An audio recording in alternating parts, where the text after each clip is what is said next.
Juízes 21,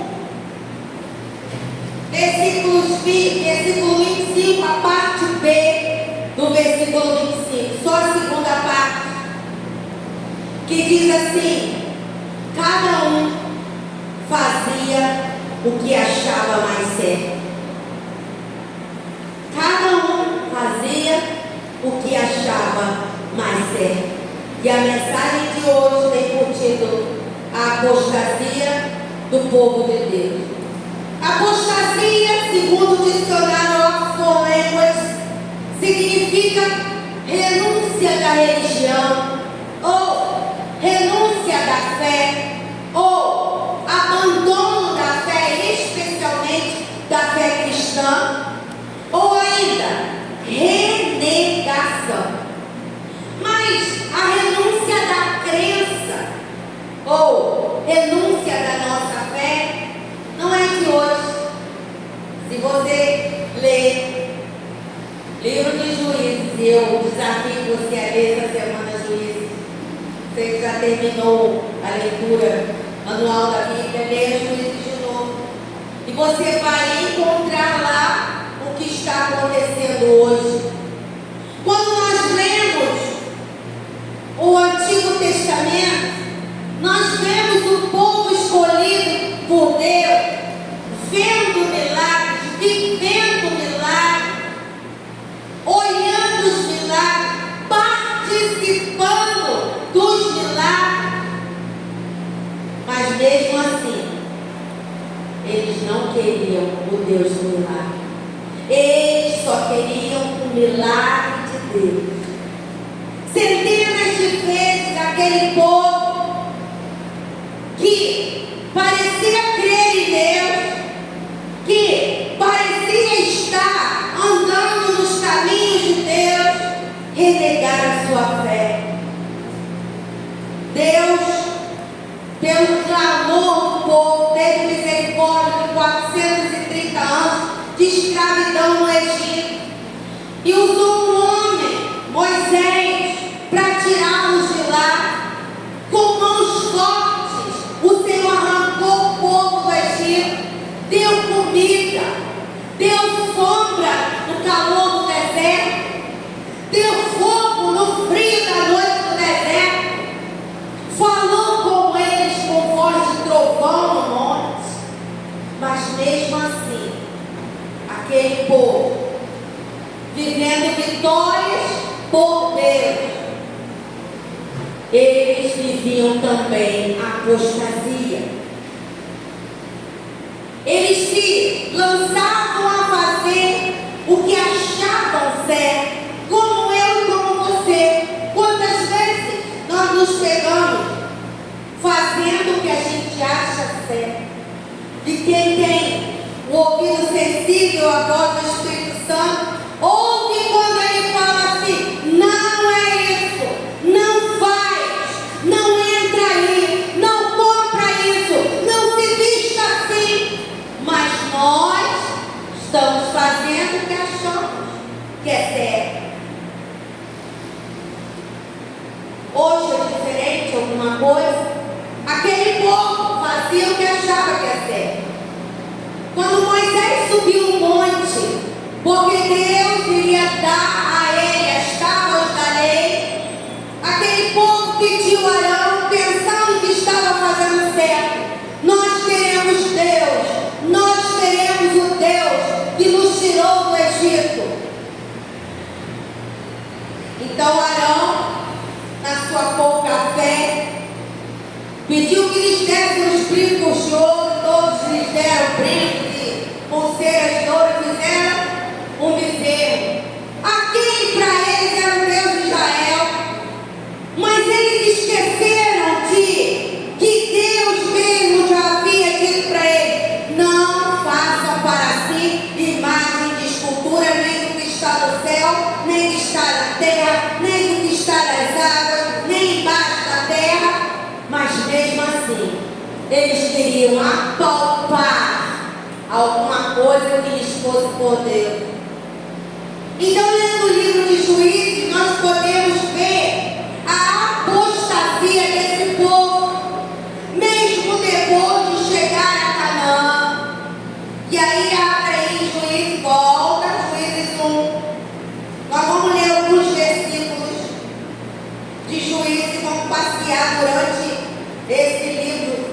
ao percorrer desse livro durante a mensagem.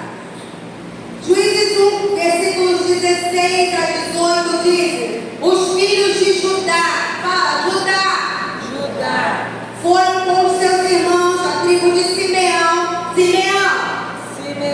e atacaram os cananeus que moravam em Zefate e destruíram totalmente a cidade. Por isso foi chamada Orma.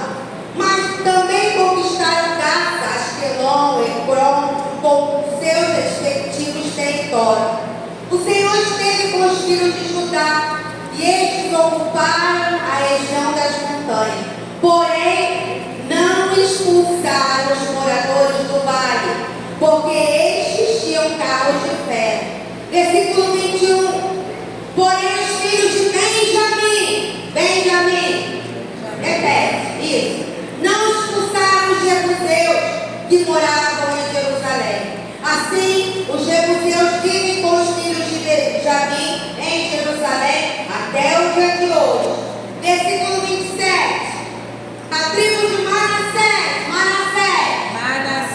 não expulsou os moradores de Bet-Sean, nem os de Tanak, nem os de Dor, nem os de Leão, nem os de Megiddo, em todas as suas respectivas aldeias. Os cananeus costumavam a viver naquela terra. Versículo 29. A tribo de Efraim não expulsou os cananeus moradores de Gézer. Assim continuaram a viver com eles em Gézer. Versículo 30. A tribo de Zebulon não expulsou os moradores de Quitron, nem os de Naalol. Os cananeus continuaram com eles, sujeitos a trabalhos forçados. Versículo 31 a 32. A tribo de Azer não expulsou os moradores de Arco, nem os de Sidom, os de Alaque, os de Axibe, os de Elba, os de Afeca e os de Reobe. Os azeritas continuaram no meio dos cananeus que moravam na terra, porque não os expulsaram. 33. A tribo de Naftali não expulsou os moradores de Bet-Semes, nem os de Bet-Anat, mas continuou no meio dos cananeus que moravam na terra. No entanto, os moradores de Bet-Semes, Bet-Anat, ficaram sujeitos a trabalhos forçados. 34 e 35. Os amorreus levaram os filhos de Dan a se retirar para as montanhas e não os deixaram descer ao vale. Os amorreus conseguiram permanecer nas montanhas de Eres, em Aijalon e em Saalabim. No entanto, a mão da casa de José prevaleceu e os amorreus foram sujeitos a trabalhos forçados. Deus havia dado ordem por intermédio de Moisés. Olha só, gente, antes dele morrer, se você for lá ver em Deuteronômio, lá no finalzinho, a partir do capítulo 26, Moisés renovando a fala, porque Deus já havia falado que aquele povo ia se desviar. Então Moisés, achando que a palavra dele tinha algum poder, ele passou ali de novo as regras. E uma delas era: ao vocês entrarem na terra de Canaã, expulsem de lá os jebuseus, os heveus, os cananeus e todos os heus, os itas, etc. Eram muitos povos naquele lugar, povos que não tinham e não conheciam o Deus de Israel, povos que se dobravam diante de deuses em imagem de escultura, se dobravam e ofereciam seus filhos em holocausto, se dobravam aos exércitos dos céus, ao sol, à lua e às estrelas. Povo que era um povo ímpio, um povo que não tinha Deus. E enquanto Moisés viveu até o seu último fôlego de vida, aquele povo com mão forte, com palavra forte, com muita oração,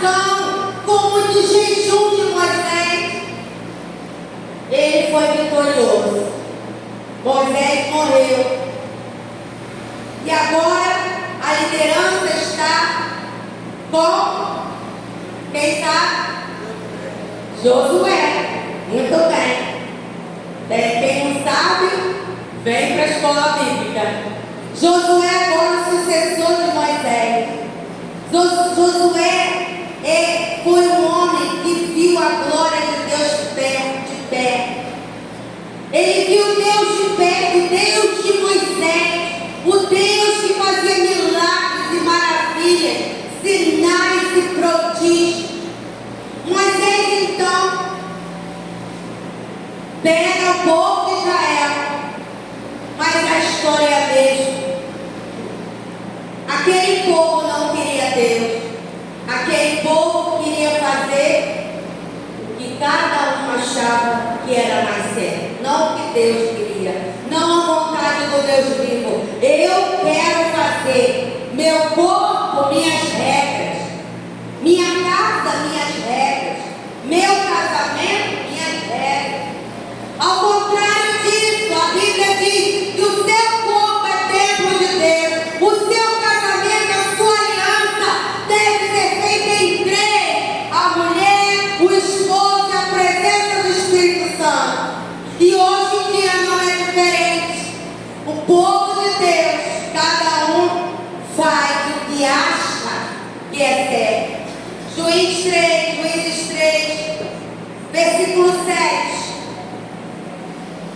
Diz assim: os filhos de Israel fizeram o que era mal aos olhos do Senhor, se esqueceram do Senhor seu Deus, e renderam culto aos Baalins e ao poste da deusa Azerá.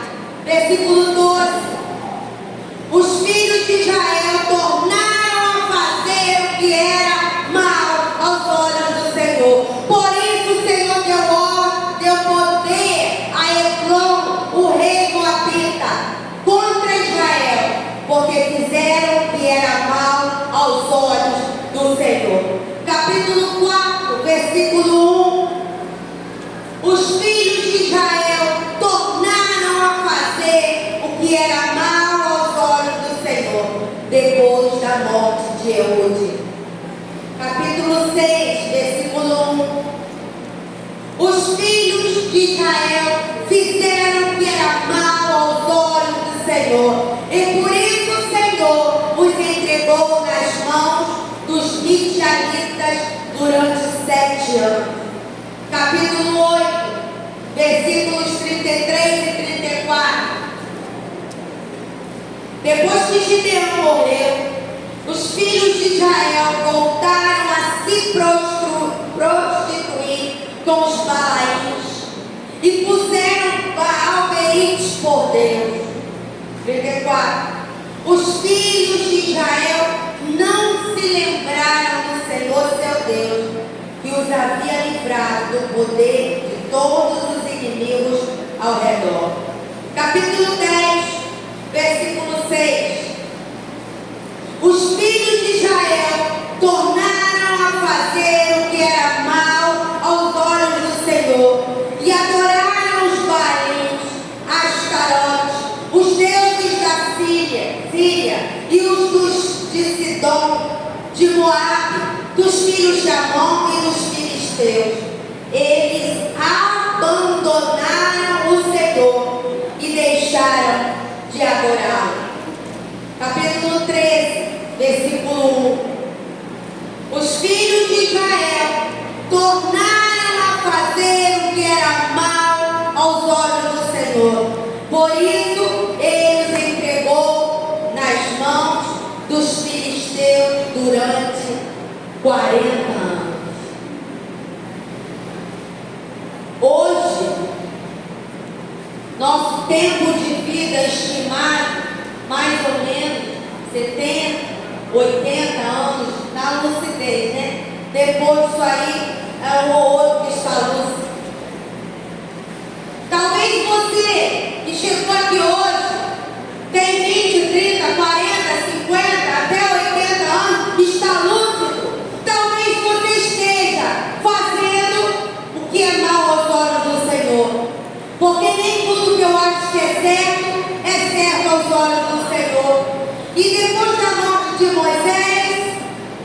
e de Josué, o povo de Deus se apostatou da sua fé. Eles deixaram de servir a Deus, renunciaram a Deus, se entregando aos deuses daquele povo que eles não expulsaram. Talvez a sua amizade, quero falar agora para nós, talvez as amizades que nos cercam sejam pessoas que nos levem a pecar, enquanto Deus diz que nós precisamos sim estar perto dessas pessoas, mas não com relacionamento íntimo. E aquele povo foi se entregando cada vez mais aos costumes dos povos em redor. Quer ver um? Desobediência. Ah, não preciso obedecer ninguém, não.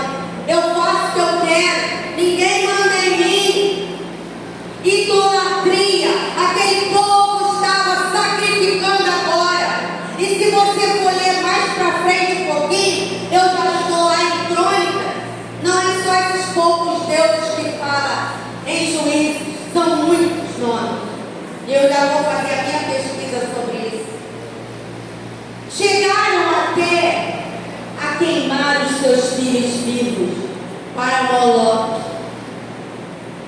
para que ele respondesse suas orações.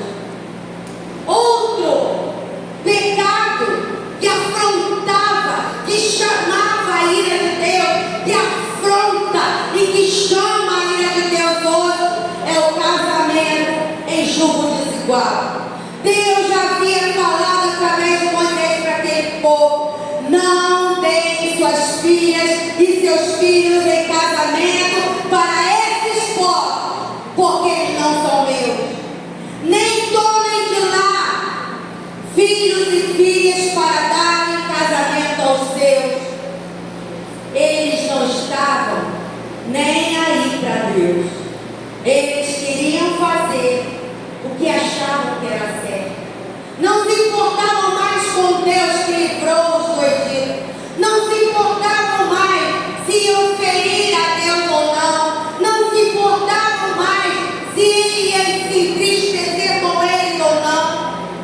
E se entregavam à perversão, à homossexualidade. Quem acha que isso é coisa de agora? Você não leu ainda a história de Roma, a história do Império Romano. Por isso que Jesus, quando chegou, instituiu que o casamento deveria ser com uma só mulher. Uma só mulher. Mas já esse povo aqui, que denominava-se povo de Deus, um povo escolhido por Deus, entregava-se às suas paixões carnais, às suas inflamações carnais, trazendo a ira de Deus sobre a vida deles. E eu pergunto, será que hoje é diferente? Deus levantou juízes, por isso o nome juízes. 12 homens e uma mulher. Eles chegavam, Deus apertava, até sangrar, porque eles traziam a ira de Deus sobre as suas vidas. E quando estava muito apertado, que os inimigos estavam matando o povo, que os seus filhos estavam sendo mortos, que eles estavam sendo levados cativos, porque estava sendo feito ao contrário, Deus mandou que expulsassem e eles estavam sendo expulsos. Eles lembravam que tinha Deus, caíam em si, se arrependiam dos seus pecados. Deus levantava um juiz, outro juiz, a juíza Débora e outro juiz, no total deles, 12 homens e uma mulher. O último deles, Samuel, que você vai ler não em Juízes, mas no livro de Samuel. E a terra descansava por 7 anos, dependendo do juiz, dependendo também da prática do povo. 10 anos, 2 anos, 5 anos, 40 anos, mas o povo voltava a pecar. E aí você me pergunta, pastora, como que começou essa apostasia desse povo? Hoje começa a apostasia do povo de Deus do mesmo jeito. Abra sua Bíblia em Juízes, capítulo 2, versículos 6, 7, 10 e 11. Presta atenção, gente. Deus falou comigo e me trouxe à memória tudo que eu deveria ter feito diferente. Mas dá glória a Deus que se hoje você está aqui, Deus está trazendo a você uma palavra para a partir de agora ser tudo diferente na tua vida. Juízes 2, versículo 6 diz assim: depois que Josué despediu o povo, os filhos de Israel se foram, cada um a sua herança, para possuírem a terra. Versículo 7. O povo serviu o Senhor todos os dias de Josué e todos os dias dos anciãos que ainda sobreviveram por muito tempo depois de Josué e que viram todas as grandes obras que o Senhor tinha feito por Israel. Versículo 10. Toda aquela geração morreu e foi reunida aos seus pais. E depois dela se levantou uma nova geração que não conhecia o Senhor, nem as obras que ele havia feito por Israel. Versículo 11. Então os filhos de Israel fizeram o que era mal aos olhos do Senhor, servindo aos Baalins. 12. Deixaram o Senhor, Deus de seus pais, que os havia tirado da terra do Egito, e seguiram outros deuses, os deuses dos povos que havia ao redor deles, e os adoraram e provocaram o Senhor a ira. E eu quero dizer em primeiro lugar, como começou lá, começa hoje. A apostasia começa em casa. Vou dizer de novo. A apostasia começa em casa. Aquela geração se perdeu, agora, do juiz, renunciou o Senhor dos Exércitos porque eles não sabiam quem ele era. Não tinham vivido os milagres e não tinham ouvido falar dele. Não ouviram falar dos feitos maravilhosos do Senhor, nem do livramento que ele deu àquele povo. Uma geração saiu do Egito, foi morta no deserto porque levou Deus a ira.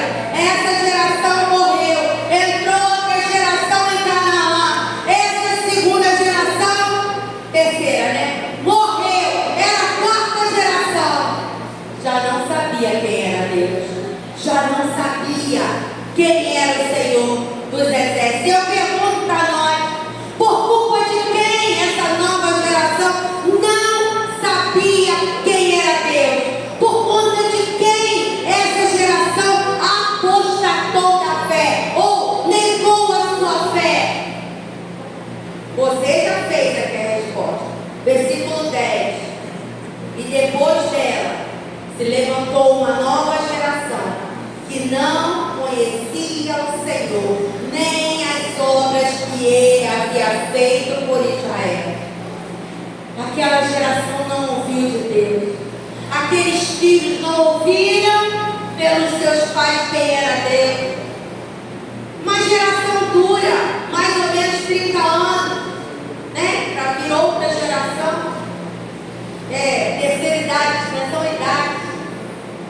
Será que essa geração nova que está aqui tem ouvido dos seus pais quem é Deus? Será que você, pai, mãe, avó, tio, não importa, tem alguém antes de você, depois, né? Para você ser humilde, tem ouvido de Deus? Deuteronômio capítulo capítulo 6, versículos 4 e 9. Deus me deu uma mensagem, o Espírito Santo está aqui, uma mensagem didática para dizer: poxa, pastora, pegou pesado, ou poxa, pastora, podia falar menos um pouquinho, mas não sou eu, é a palavra que diz. Aleluia!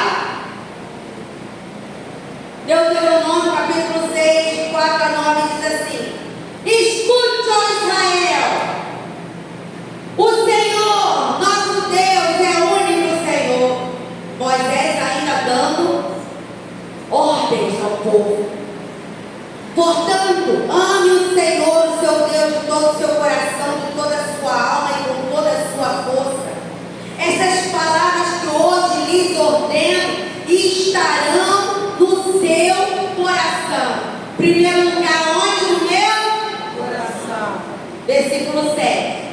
Você as inculcará aos seus filhos e delas falarás quando estiver sentado em sua casa, andando pelo caminho, ao deitar-se e ao levantar-se.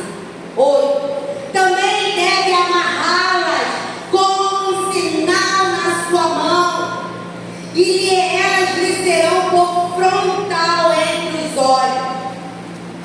E você as escreverá nos umbrais da sua casa e nas suas portas. Era a ordem, como é a ordem de Deus, que a palavra de Deus tem que estar no nosso coração. Como ela está no meu coração, se eu não leio, se eu não ouço, se eu não estudo, ela deve estar amarrada nas minhas mãos. Hoje nós temos a Bíblia, ou seja, ela não deve sair das nossas mãos, é a nossa espada. Lembra que a espada é a palavra lá na armadura de Deus?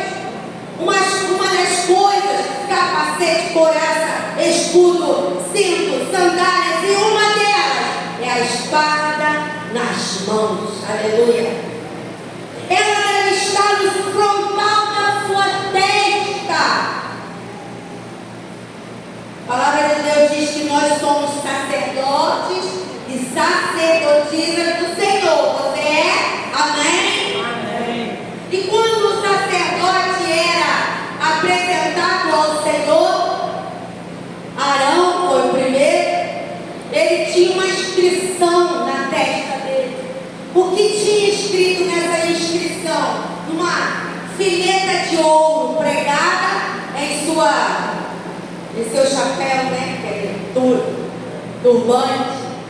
O que estava escrito? Santidade ao Senhor. Ou, em outras versões, consagrado ao Senhor. Então, quando Deus usa Moisés, dizendo que a palavra tem que estar no frontal da sua testa, quer dizer que através dela você será separado, você será santificado, você será consagrado ao Senhor. Aleluia! No seu coração, na sua testa, nas suas mãos, você as escreverá nos umbrais da sua casa e nas suas portas. O que Moisés e o Senhor usou Moisés para nos dizer? Que você não precisa amarrar um outdoor na sua casa, dizendo assim: aqui tem um cristão.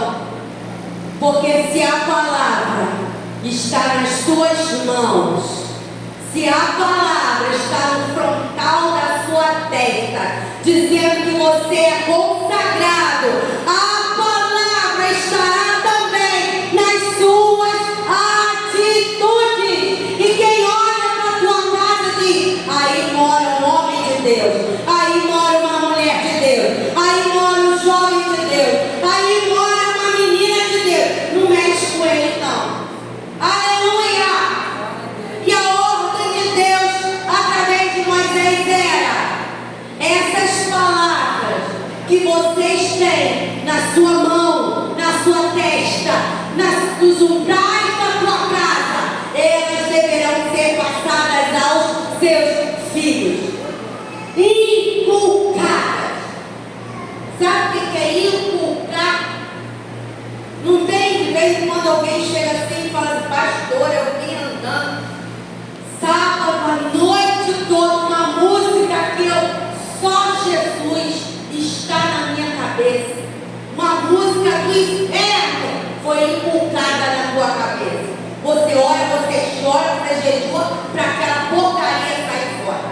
Mas aqui o Senhor diz que a palavra está na sua mão, na sua testa, em toda a sua casa. Ela deve ser inculcada. E como que eu inculco nos meus filhos, nos netos, nos sobrinhos, nos vizinhos, nos amigos, nessa geração?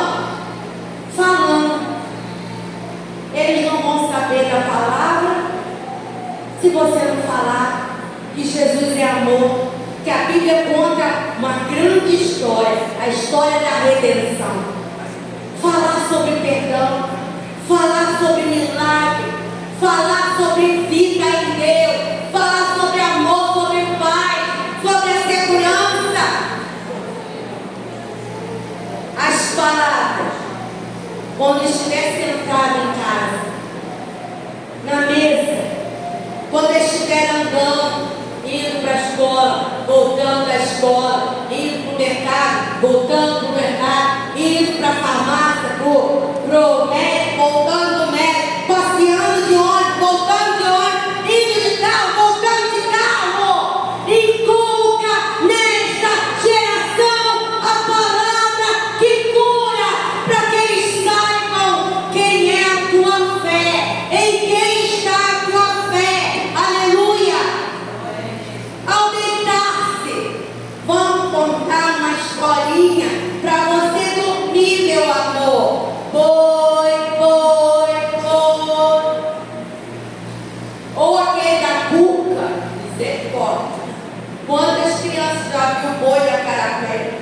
Quantas crianças que já viu a cuca dentro do seu quarto, com noites de pesadelo? Porque a palavra não diz que eu tenho que cantar música do mundo, nem contar histórias do mundo. Sabe por quê? Ao deitar, porque cientificamente, são jovens que estão estudando, cientificamente, quando você lê antes de dormir, você dá uma pequena estudada. Eu sempre fui assim, depois de 10 eu descobri o porquê. Eu não gostava de estudar de dia, eu só lia antes de dormir e ir embora para a escola no dia seguinte. Toda vez que você estuda um pouco ou lê, o seu subconsciente, ele continua trabalhando sobre aquilo que você estudou e falou. E a palavra de Deus, inculque ela nos seus filhos ao deitar-se. Leia a história da Bíblia, conte a história da Bíblia, fale do milagre do Senhor.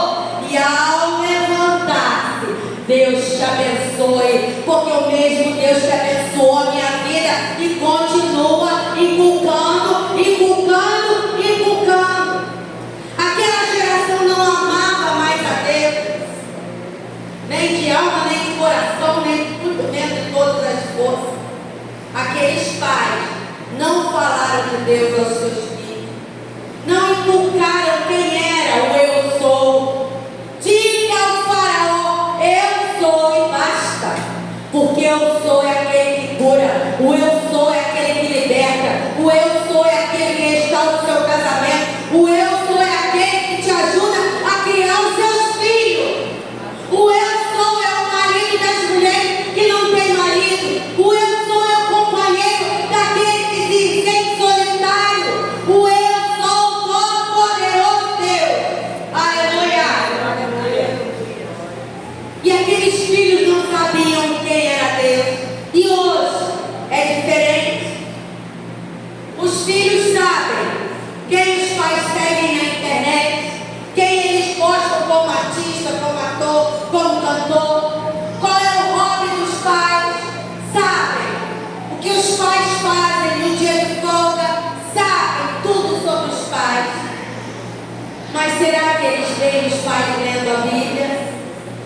Será que os filhos de hoje veem seu pai e sua mãe estudando, orando, lendo a Bíblia, falando de Deus?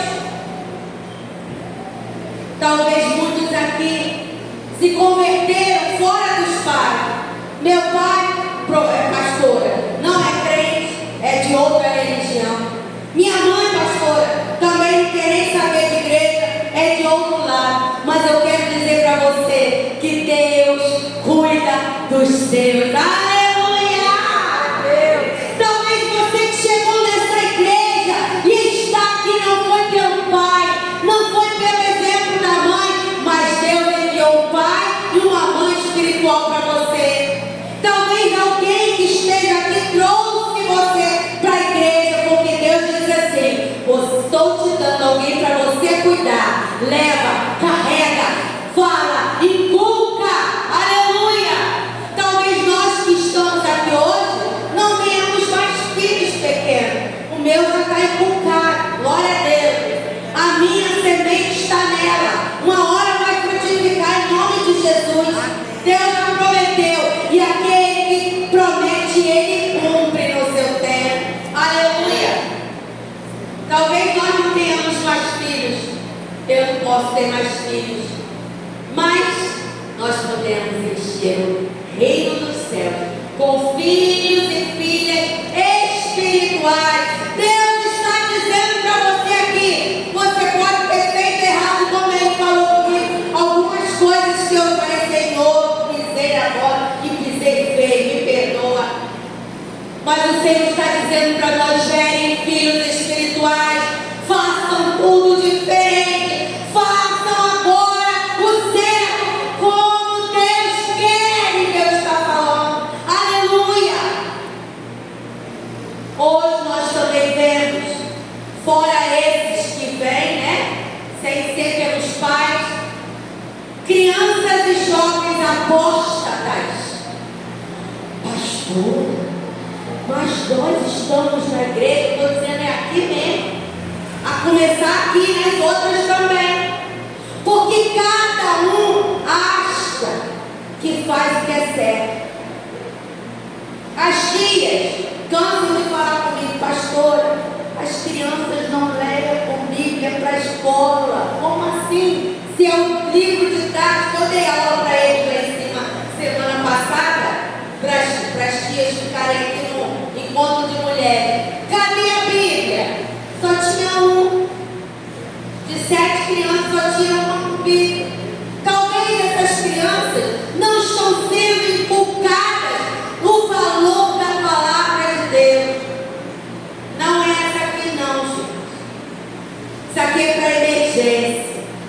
Esse aqui é para você não carregar sua Bíblia de 5 quilos na boca para lá e para cá, porque você vai ficar doente da coluna, vai dar um treco.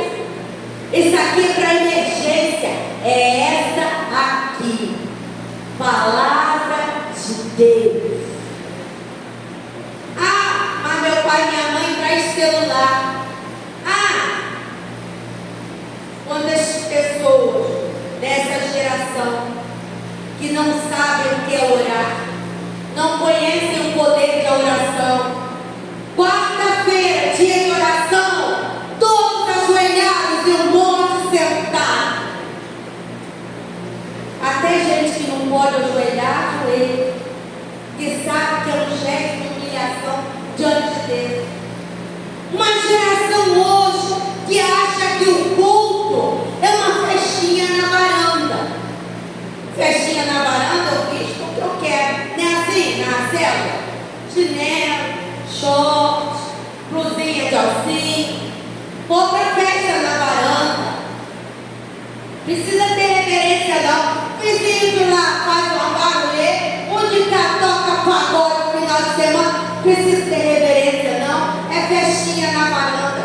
Mas a casa do Senhor é lugar de reverência. Precisamos inculcar nos nossos filhos, nos nossos jovens, nas pessoas que nós estamos discipulando quem é Deus, o que Ele é, o que Ele representa, como lidar com Ele, como se apresentar a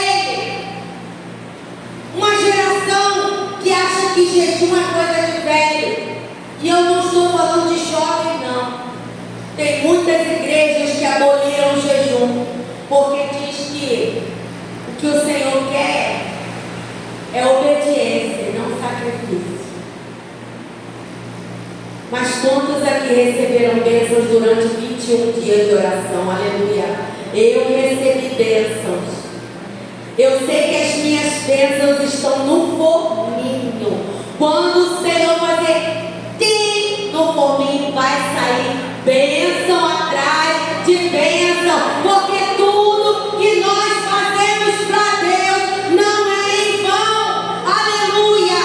Glória a Deus. Uma geração que nunca leu a Bíblia. E eu não estou falando só de criança. Uma geração que nunca leu a Bíblia de capa a capa. Eu ouvi o pastor Luciano Subirá dizendo que nessas viagens dele, quando nasceu Israel agora é pai de família, ele foi alfabetizado com 5 anos de idade. Deus me fez lembrar que conta isso. 5 anos de idade foi alfabetizada aquela criança. E ele via os pais lendo a Bíblia. E quando ia completar 6 anos, ele virou para o pastor Luciano Subirá e falou: pai, eu quero ler a Bíblia. Quanto eu tenho que ler todo dia? A criança de 6 anos, né? Olha, pô, você nem imitar a voz. E o pai fez a conta. Se você for ver a conta, são 1189 capítulos, dá 3:25. E o Luciano falou assim: ó, você lê 3, depois no sábado, no domingo que não tem prova, não tem aula, você lê o que faltar, vai ser 25. E o menino leu com 6 anos a Bíblia toda em 1 ano. Aí ele falou assim, quando virou para os 7 anos, no início do ano, ele falou assim: pai, e se eu ler a Bíblia 2 vezes no ano? Quanto eu tenho que ler? O pai fez a conta, 7 capítulos por dia. E a partir dos 7 anos, o Israel Subirá leu a Bíblia aos 7 2 vezes, aos 8 2 vezes, aos 9 2 vezes, aos 10 2 vezes, 9 a 2 vezes. Ou seja, aos 9 anos de idade, uma criança tinha lido a Bíblia de capa a capa 11 vezes. Por quê? Só porque o pai lia? Porque ao começar a ler, quem começa a ler a Bíblia, entendendo ou não entendendo, chama a presença do Espírito Santo de Deus, e vai vir fome, e vai vir sede de conhecer Deus através da palavra.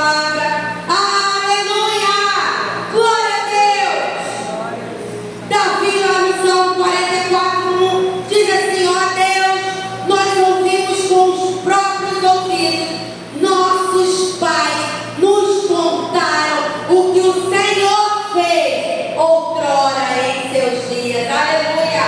Então nós que estamos aqui precisamos inculcar nos nossos filhos, nas pessoas que nós amamos, o amor pelo Senhor. Aleluia! Gerson Rolim fala: minha casa, meu primeiro campo missionário. Quantas pessoas têm vontade de ser um missionário? Seja na sua casa.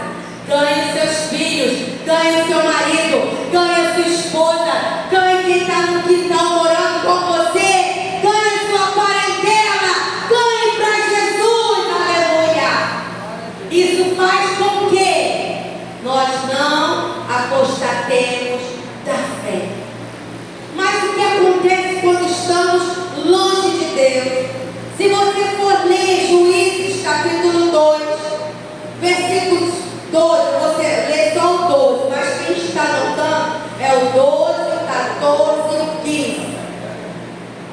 Deixaram o Senhor, Deus dos seus pais, que os havia tirado da terra do Egito, e seguiram outros deuses, os deuses dos povos que havia ao redor deles, e os adoraram, provocando o Senhor a ira. A mesma palavra que diz que Deus é amor. Também é a palavra que diz que não coloquem o seu Deus à prova, porque Deus é fogo consumidor. Longe de Deus aquele povo foi roubado. Longe de Deus aquele povo foi ferido, foi morto, foi escravizado, perderam muita terra. Gente, se eu ganhei, meu filho me deu, glória a Deus por isso, pegue seu filho, tá? Uma Bíblia de estudo.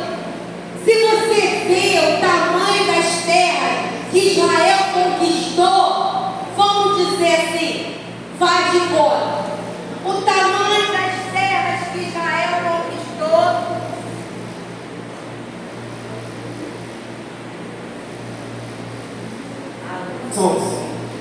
É o tamanho do Brasil, por aí, ou mais. E eles foram perdendo,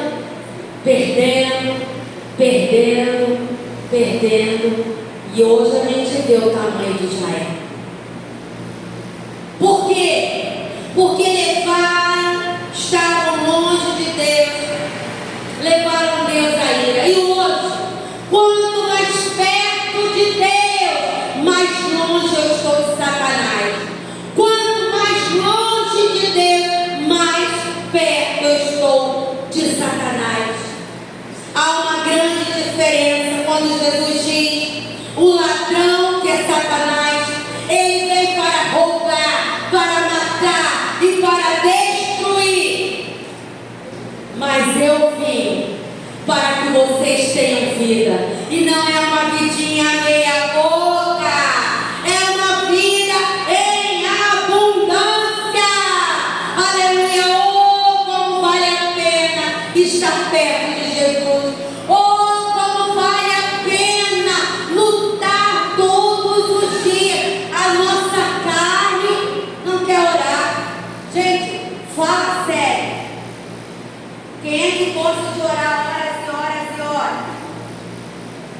Quem é que aguenta orar de joelhos por tantos e tantos e tantos tempos?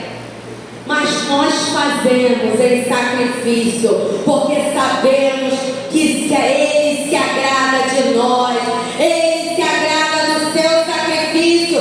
De joelho eu estou perto dele, orando eu estou perto dele, jejuando eu estou perto dele, lendo a palavra eu estou perto dele. Aleluia!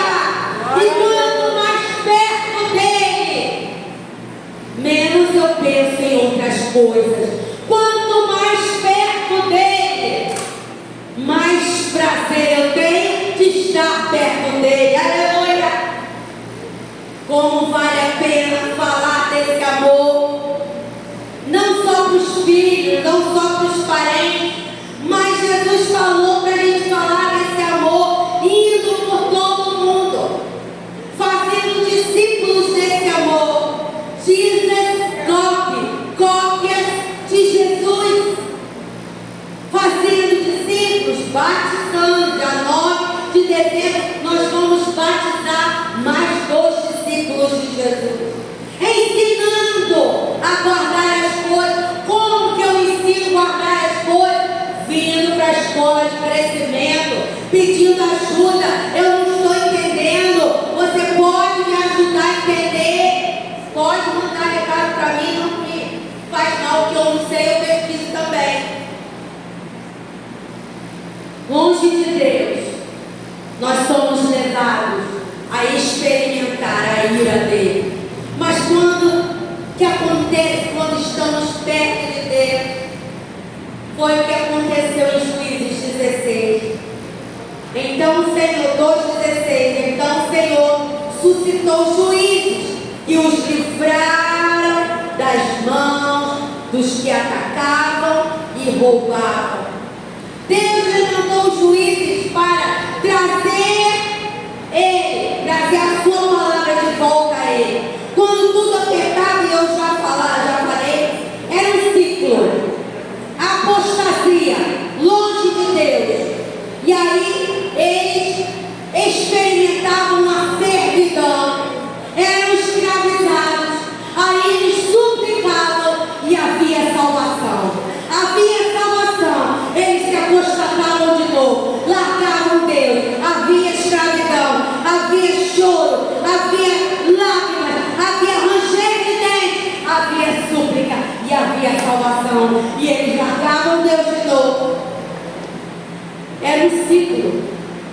apostasia, servidão, choro, lágrimas, clamor, súplica, Deus salvava. E assim, por 13 vezes, 12 homens e uma mulher. E hoje é diferente. Deus levanta homens e mulheres no povo de Deus, líderes que têm entendimento da palavra, líderes que estão alguns degraus acima de você, e muitas pessoas acham incômodo, acham uma vergonha perguntar. Gente, eu sou irmã da pastora Raquel.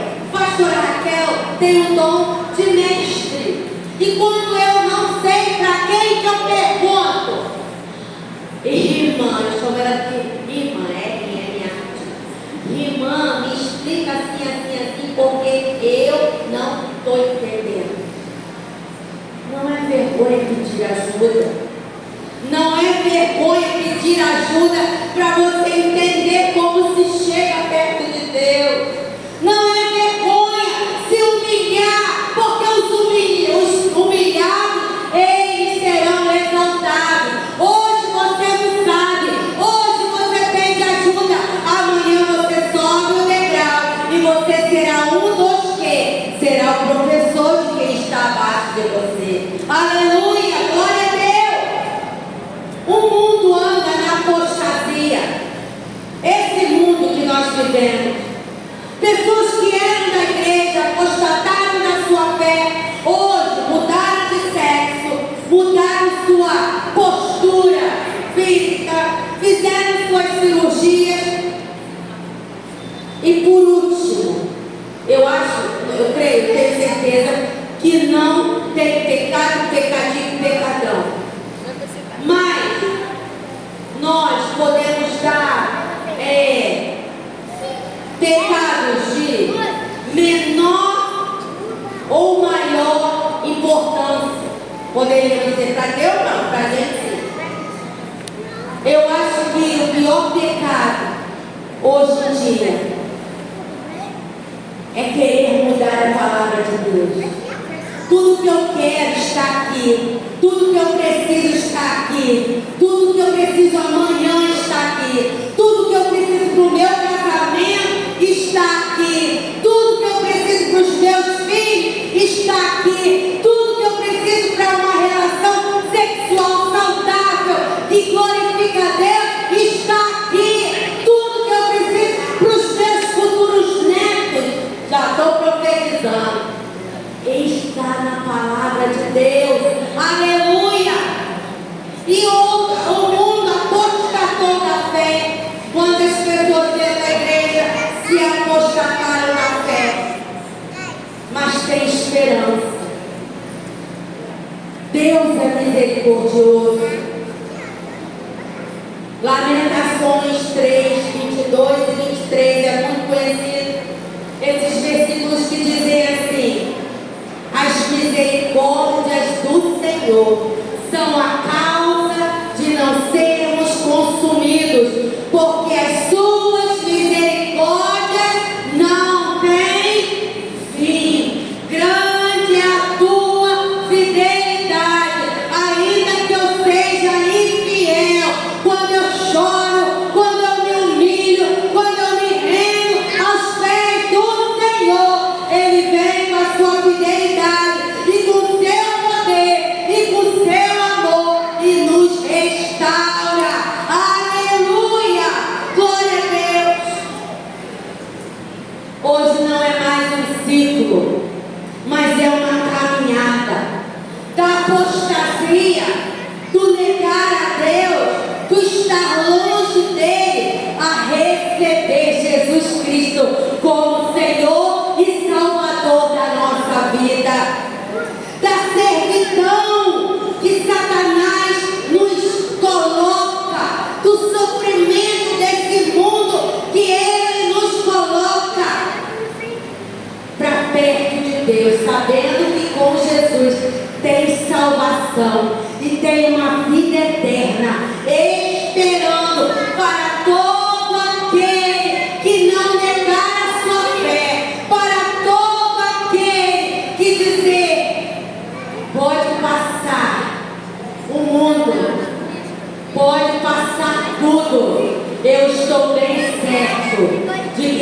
morte, nem a vida, nem anjos, nem demônios, nem as coisas de agora, nem o meu passado, nem o que está para acontecer, nem os poderes, nem a altura, nem a profundidade, nem qualquer outra coisa, outra criatura poderá me separar do amor do meu Deus que está em Cristo Jesus, o meu Senhor. Aleluia, glória a Deus. Por isso que nós não podemos deixar de falar desse amor. Esse amor que salva, esse amor que liberta, esse amor que muda a história. Eu era ninguém, hoje eu sou grande homem, grande mulher de Deus. Por quê? Porque você é o bambambam? Não, porque você tem o Espírito Santo de Deus dentro de você. E Ele diz, abre a boca que eu vou falar. Aleluia. Você pode não ter estudado, ser analfabeto de letras, mas você é pós-graduado em joelho, em oração, em jejum, em humilhação diante de Deus. Glória a Deus. Aleluia! Glória a Deus! Aleluia! Todos os dias nós vamos lutar para que nada nos tire essa fé. Vai vir o desânimo? Vai. Vai vir o luto? Vai. Vai vir necessidade? Vai. Vai vir doença? Vai. Vai vir a palavra do médico dizendo que não tem jeito? Vai. Mas aquele que está em Cristo é nova criatura. Essas coisas de Satanás que é velho, esse mundo que é velho, passarão. Passará os céus, passará a terra, mas a palavra dele não passa. Aleluia! Eu vou passar todos os dias orando, Senhor, eu não quero me afastar de ti. Não tenha vergonha de pedir ajuda. Não tenha vergonha de pedir oração. Não tenha vergonha, porque Satanás é aquele que fala comigo. Ele fala assim, pergunta não, pede oração não. Você é pastora? Ora aí, vem essa luta aí sozinho. Eu disse, Satanás, eu não tenho uma família para viver sozinha. Deus não instituiu uma família, família Elohim, para eu viver sozinha. Eu tenho irmãos, eu tenho irmãs, que é sangue no meu sangue, porque o sangue que corre em nós é o sangue que foi vertido lá no Calvário, o sangue de Jesus, o nosso Senhor. Aleluia! Quando Ele disser para você, você não pode, posso todas as coisas, você não vai, eu vou em nome do Senhor Jesus. Aleluia, glória a Deus. Para terminar, o Senhor fala conosco hoje, Apocalipse 3, 20 a 22, que diz assim: hoje o Senhor está dizendo para nós, eis que eu estou à porta do seu coração e bato. Se alguém ouvir a minha voz e abrir a porta, eu entrarei e cearei com ele e comigo. Todos os dias, o Senhor bate a porta do seu coração. Quando você acorda com insônia de madrugada, o Espírito Santo está batendo a porta do seu coração. Quando você que acorda às 7, acorda às 5, 6 horas, mas como assim acordei? É o Espírito Santo batendo a porta do seu coração, porque se você ouve e abre a porta, Ele vai entrar, trazer alimento espiritual, trazer vitória para você. Ao vencedor darei o direito de sentar-se comigo no meu trono, assim como também eu e sentei com meu Pai no seu trono. Quem tem ouvidos ouça o que o Espírito Santo diz à nossa igreja. Aleluia! Fica de pé. está aqui, amém? Amém. Ele falou ao seu coração, como ele falou ao meu coração também. Fala para ele as suas dificuldades, fala para ele as suas fraquezas, fala para ele. Esse tipo de oração, quando você está orando as suas debilidades, não é para abrir o bocão e falar assim: mas Senhor, eu não posso ver mulher, eu não posso ver nada, eu não posso ver o rabo de saia. Debilidades é no particular com o Senhor.